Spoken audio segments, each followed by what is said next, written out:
Senator Mark Kelly, Democrat of Arizona, who appeared in that video telling troops not to follow illegal orders, joins me now.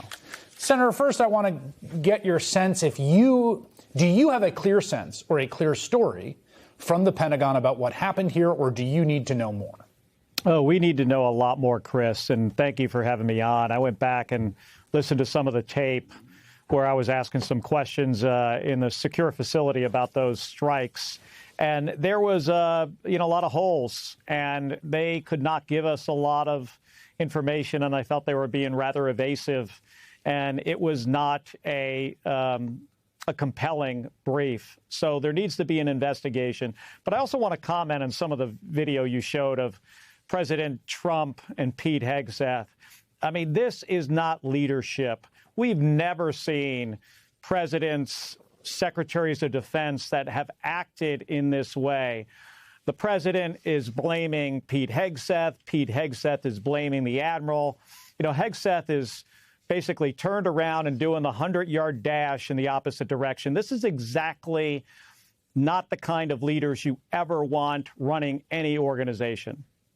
Yeah, I want to read for you. I mean, this caught a lot of people's attention in the last few days when, as this story was developing, Pete Hegseth posts on X, let's make one thing crystal clear. Admiral Mitch Bradley is an American hero, a true professional. He has my 100% support. I stand by him in the combat decisions he has made on the September 2nd mission and all others since. America is fortunate to have such men protecting us. When this department says we have the backs of our warriors, we mean it. A lot of people interpreted this as a very obvious attempt to pin this entirely on the admiral. 100%. But is anybody surprised by this guy? I mean, this is the most unqualified Secretary of Defense we've ever had in the history of our country by far. I mean, he runs around on a stage talking about lethality and hunting and killing people. He's working for a president that says, hey, we're just going to, we're going to go out and kill people. This is kind of the environment that these folks have created at the Department of Defense, and it has serious, serious consequences. Now, there needs to be an investigation. I don't want to prejudge anything, but we need to get the facts. We need to see the video. And we need to call Pete Hegseth, certainly in front of the committee and ask him, some serious questions about his leadership, the orders he gave, the environment that he has created in the department. Roger Wicker, the Republican senator from Mississippi, is the chair of the Armed Services Committee. Senator Reid from Rhode Island is the Democratic ranking member. And it was striking. They put out a statement saying we want an investigation here. And I've talked to some people about, is this real or not? Like, are we actually going to see genuine oversight and investigation from Senate Republicans on this? You're much closer to them than I am. Do you have confidence this is real? Well, I have confidence in the chairman of the Armed Services Committee that he's going to try. But are we really going to get transparency from a Department of Defense that has fired inspectors general and JAG officers, the lawyers? They're not looking for transparency. I think they're going to do everything they possibly can to make sure that the real story doesn't get out. But I will say this, there's video. And that video, should be shared. They shared the first part of it with the American people. There's also a legal analysis that I think needs to be made public as well, which is, it's got a lot of holes in it, a lot of circular logic on why this entire operation has been, conducted. And I still have a lot of questions about it. Well, yeah, let's stay on that for a second, because I think there's some senses in which it's been my view just watching this.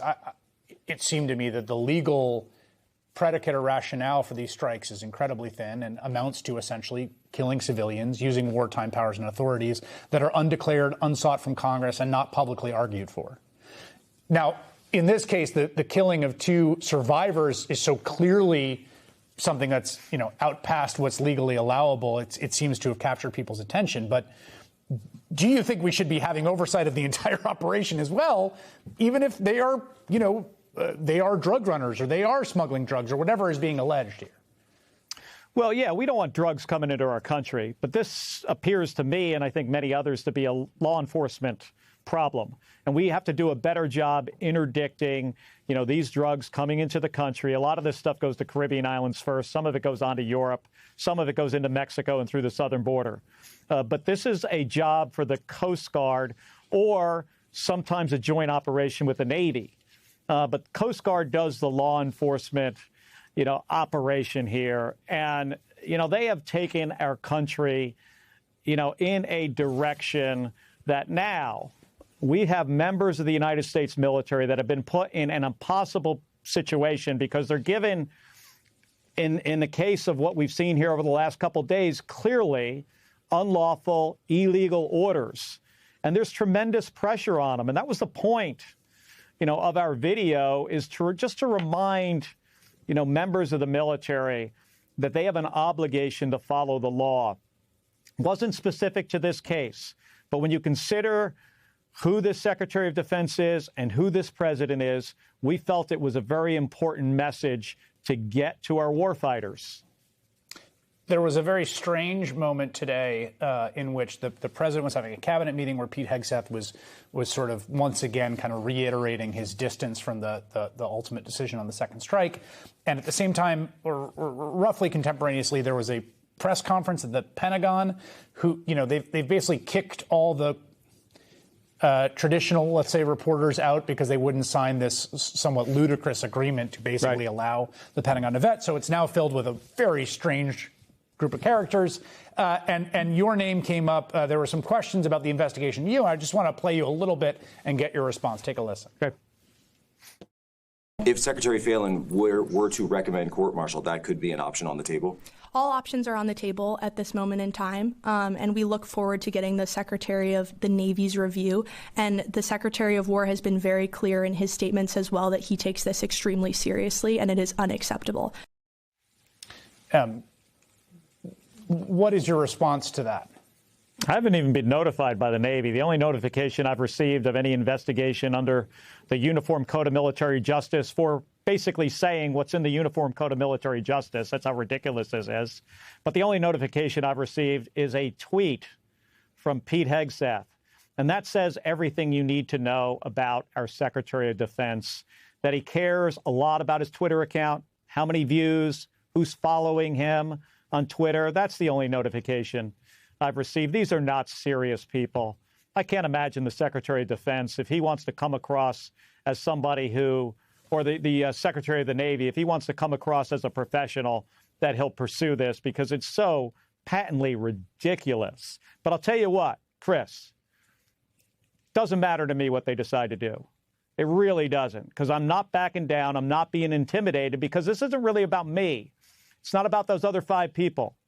It's about the President of the United States and his desire to intimidate people, service members, retired members of the military, government employees, American citizens.